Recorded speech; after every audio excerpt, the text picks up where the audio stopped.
Make sure na naka-like and subscribe to my YouTube channel tsaka i-click din ang notification bell para lagi kayong updated sa mga bago kong upload na video.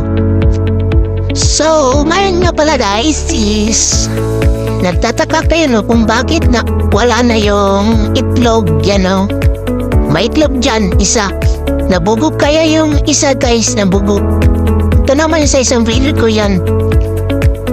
And so, wala guys, so nilagay ko po sila sa incubator. Tingnan nyo guys. And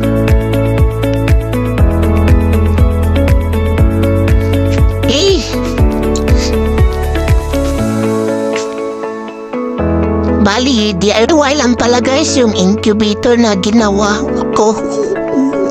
And then,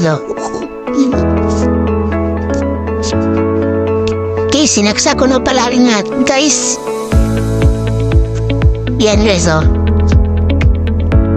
Yan, nilagay ko na yung 3 itlog. Kasi yung isa nabugok. 4, sana yan lahat.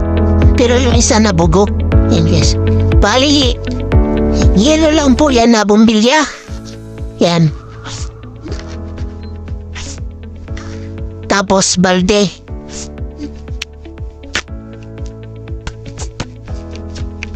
Comment lang kayo guys kung gusto niyo tutorial. Yan lang guys, bye bye!